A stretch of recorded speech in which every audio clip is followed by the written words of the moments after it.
হিন্দু কি সুরক্ষিত? না, হিন্দু মোটেই সুরক্ষিত না। দেখুন, দেখতেই তো পাচ্ছেন মুর্শিদাবাদের ঘটনা কি চোখে আঙুল দিয়ে দেখিয়ে দেয় না যে আমরা হিন্দুরা সুরক্ষিত নই? আর কিছু বলার অপেক্ষা রাখে? আজকে মুখ্যমন্ত্রীকে আমন্ত্রণ জানানো হয়েছিল, উনি এলেন না, গীতা পার্টি কেন নেই? তাহলে ওইটাই তো ওনার রুচির পরিচয় দিলেন। উনি কতটা সভ্য সেটা তার পরিচয় দিলেন না। ইনি হিন্দু মানে না, হিজাব পরে তোকে ঢুকতে দেওয়া হবে না। এখানে তো আলাদা কিছু ডিসিপ্লিন রাখতে হবে না? দিদি, আপনি এটা কি বললেন যে মুর্শিদাবাদে হিন্দুরা সুরক্ষিত নয়? কিছু আপনাদের মতো মানুষই এই বিভ্রান্তির সৃষ্টি করছে, দাঙ্গা লাগানোর চেষ্টা করছে, মানুষকে ভয় দেখিয়ে দিচ্ছে। কখনো এটা সঠিক কথা আপনি বলেননি। আপনি আমাকে একটা প্রমাণ করে দেন বা একটা ভিডিও দেখিয়ে দেন এমন, যেখানে কোনো আমাদের হিন্দু ভাইকে ধরে মুসলমানরা বলেছে যে বল আল্লাহু আকবার বল। পাবেন না।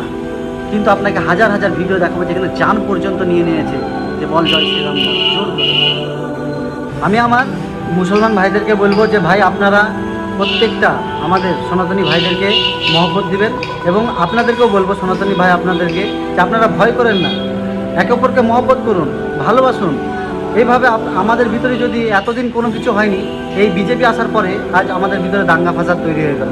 এই তৃণমূল আসার পরে এই পার্টি দিক থেকে পার্টিতে আজ যদি কেউ মরে, সাধারণ মানুষই মরবে, তাদের কেউ মরবে না, কেউ মরবে না, আমরা সাধারণ মানুষ মরবো। তাই আমাদের ভেতরে যেন সেই মহব্বত থাকে যেটা ছিল।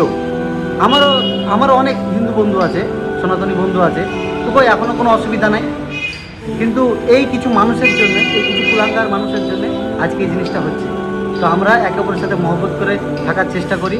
আমি আমার ধর্মকে পালন করব, আমি আপনার ধর্মকে সম্মান করব। আপনি আপনার ধর্মকে পালন করুন এবং আমারটাকে সম্মান করুন। কেন আমাদের ভিতরে এরকম হবে? এটা প্রত্যেকে যেন মনে রাখবে।